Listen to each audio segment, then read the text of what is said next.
Hi friends, എല്ലാവർക്കും ഞങ്ങളുടെ പുതിയൊരു വീഡിയോയിലേക്ക് സ്വാഗതം. അപ്പോൾ നമ്മൾ ഇന്നൊരു ട്രിപ്പ് പോവുകയാണ്.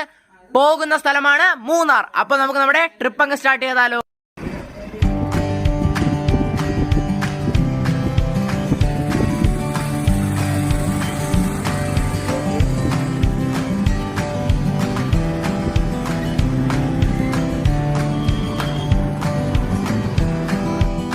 ഫ്രണ്ട്സ്, അപ്പോൾ നമ്മൾ മൂന്നാർ യാത്രക്കിടെ ആദ്യമായിട്ട് വന്നിരിക്കുന്നത് കുട്ടിക്കാനത്തെ പൈൻ ഫോറസ്റ്റിലാണ്. ഒരു നല്ലൊരു വൈബാണ് ഇവിടെ.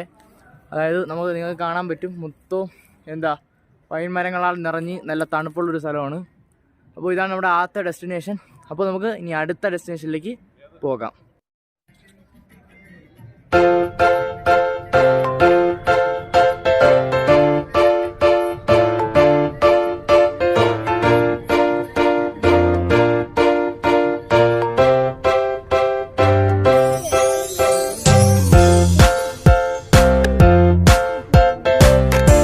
അപ്പോൾ ഫ്രണ്ട്സ്, അപ്പോൾ നമ്മൾ പരുന്തുംപാറയിലാണ് ഇപ്പോൾ എത്തിയിരിക്കുന്നത്. ഇവിടെ രവീന്ദ്രനാഥ ടാഗോറിൻ്റെ അതേ മുഖച്ചായുള്ളൊരു കല്ല് നമുക്ക് കാണാൻ സാധിക്കും. ഇതാണ് ഇവിടുത്തെ പ്രധാന പ്രത്യേകത. അപ്പോൾ നമുക്ക് അടുത്ത സ്ഥലത്തിലേക്ക് പോകാം. അടുത്തായി നമ്മൾ എത്തിയിരിക്കുന്നത് രാമക്കൽ മേട്ടിലാണ്. കുറുവൻ കുറുത്തി മലകൾക്കിടയിലാണ് ഈ ഒരു വിസ്മയം നമുക്ക് കാണാൻ സാധിക്കുന്നത്. ഇവിടെ നമുക്ക് ഇതിൻ്റെ ശില്പങ്ങളും കാണാൻ സാധിക്കും. അത്രയേറെ മനോഹരമായ ഒരു സ്ഥലമാണ് ഇത്. ക്രിസ്മസ് അവധിയായതിനാൽ നിറയെ ആളുകളാണ് ഈ ഒരു വിസ്മയം കാണാൻ ഇവിടെ എത്തിയത്.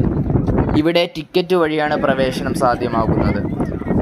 നമ്മൾ വൈകുന്നേരമാണ് ഇവിടെ എത്തിയത്, അതുകൊണ്ട് നമുക്ക് സൂര്യാസ്തമയവും ഇവിടെ നിന്ന് കാണാൻ സാധിച്ചു. അപ്പോൾ നമുക്ക് അടുത്ത സ്ഥലത്തിലേക്ക് പോകാം.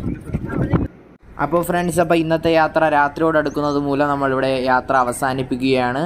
അപ്പോൾ ഫ്രണ്ട്സ്, നമ്മുടെ മൂന്നാർ യാത്ര വൈകുന്നേരം എത്തിയിരിക്കുകയാണ്. അപ്പോൾ നമ്മൾ ആനേറങ്കൽ ഡാമിൻ്റെ ഫ്രണ്ടിലാണ് ഇരിക്കുന്നത്. 5 മണിക്ക് ശേഷം ഇവിടെ ആർക്കും പ്രവേശനം ഇല്ലാത്തതുകൊണ്ട് നമ്മൾ ഡാമിൽ കയറുന്നില്ല. അപ്പോൾ ഇനി ഒരു ചായ കുടിച്ചതിന് ശേഷം നേരെ മൂന്നാറിലേക്ക് വിടുകയാണ്. മൂന്നാർ ഇവിടെ നിന്ന് 30 കിലോമീറ്ററാണ് ഉള്ളത്. അപ്പോൾ മൂന്നാറിൽ നിന്ന് സ്റ്റേ ചെയ്ത് നാളെയാണ് മൂന്നാറിലെ സ്ഥലങ്ങളെല്ലാം കാണാൻ പോകുന്നത്. അപ്പോൾ അടുത്ത വീഡിയോയ്ക്ക് നിങ്ങൾ കാത്തിരിക്കുക. നന്ദി, നമസ്കാരം.